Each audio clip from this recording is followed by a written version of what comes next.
Okay, so may pangatlong impeachment complaint na ang naihain laban sa Vice Presidente Sara Duterte.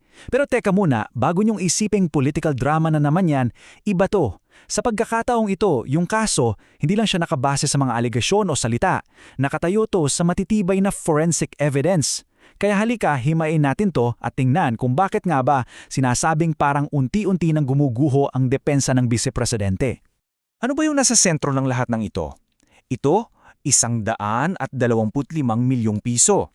Yan yung halaga ng confidential funds na sinasabing ginastos ng Office of the Vice President.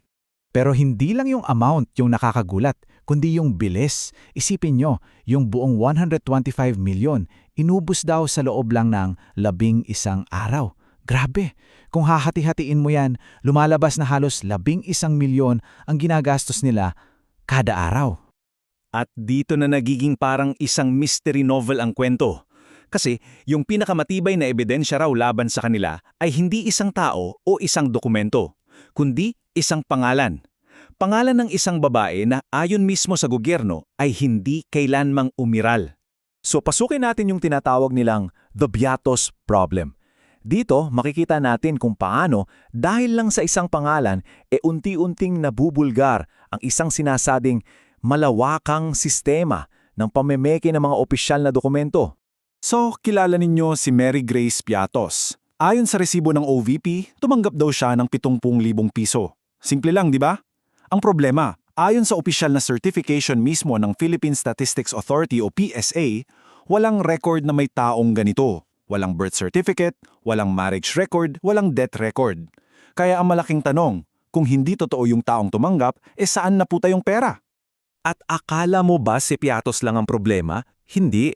Kasi pang tiningnan mo yung ibang liquidation documents, may mga pangalan dyan na parang kunuha lang sa merienda. May Chippy McDonald, may Fernando Tempura, at meron pang Carlos Oishi.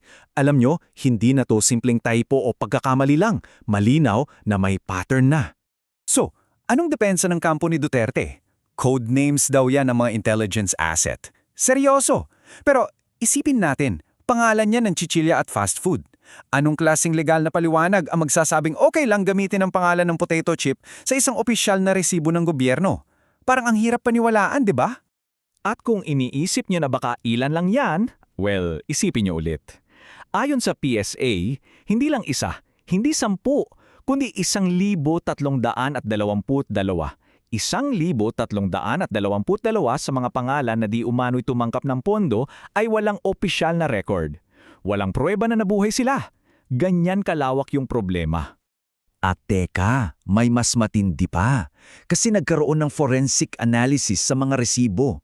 Ang nakita nila, 158 resibo na nagkakahalaga ng milyon-milyon ay iisa lang daw ang sulat kamay. So anong ibig sabihin yan? Malaki ang posibilidad na isang tao lang ang umupo, kumuha ng ballpen at pinirmahan yung lahat ng yun para lang magmukhang lehitimo. Ngayon, sa harap ng lahat ng ebidensyang to, paano naman sumasagot ang kampo ng Vice President? Well, yung strategy nila parang umiiwas at pabago-bago ng sinasabi. Tingnan natin. Ganito yan. Nung una, yung spokesperson nila na si Attorney Michael Poa nagsalita sa isang interview sa radyo. Sabi niya, huwag kayong mag-alala, handa kaming sabihin kung sino talaga si Mary Grace Piatos pag nagsimula na yung impeachment trial. Okay, yan ang sinabi niya.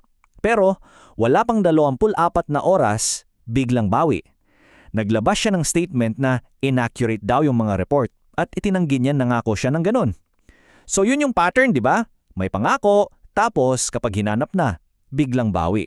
Pati si Vice Presidente Duterte mismo, yung mga statement niya parang magkasalungat. Kasi sa isang banda, ayaw niyang magpaliwanag tungkol sa mga resibo dahil makokompromiso daw ang intelligence operations. Okay. Pero sa kabilang banda, sinabi rin niya, wala akong kinalaman sa paggawa ng mga resibong yan.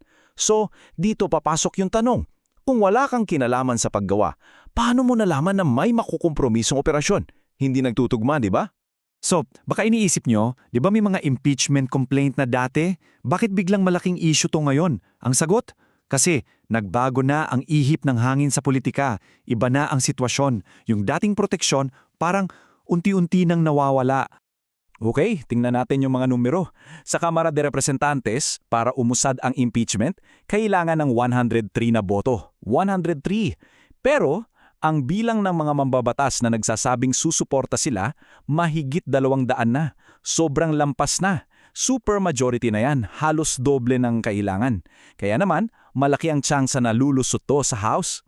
At hindi lang yan sa Kamara. Tumingin tayo sa ibang institusyon. Ang Senado, sa ilalim ni Tito Soto, aktibong naghahanda na para maging impeachment court.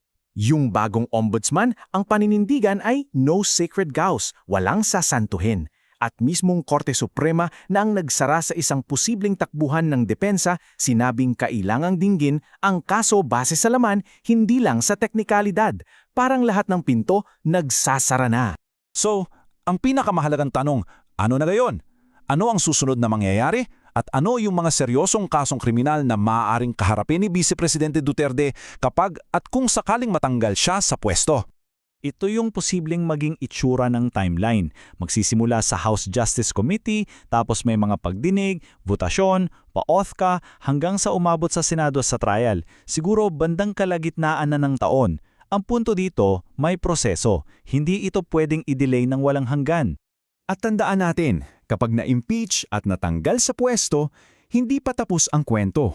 Dahil pagkatapos niyan, pwede na siyang harapin ng mga kasong kriminal. Pinag-uusapan natin dito yung plunder na ang parusa ay habang buhay na pagkabilanggo at iba pang mabibigat na kaso. Kasi yung impeachment, para lang yung pagtanggal ng immunity niya sa kaso. Pagkatapos nun, doon magsisimula ang tunay na laban sa korte. So, sa huli, kung susumahin natin, ang strategy ng depensa ay mag-delay, mag-deny, at umasa na lang na makakalimutan na nating lahat to. Pero ito yung problema nila. Yung pisikal na ebidensya, yung mga sertipikasyon mula sa gobyerno, yung mga resibong iisa ang sulat, yung forensic analysis, hindi yan napapagod, hindi yan nakakalimot, andyan lang yan. Kaya sa huli, ito yung tanong na kailangan nating harapin.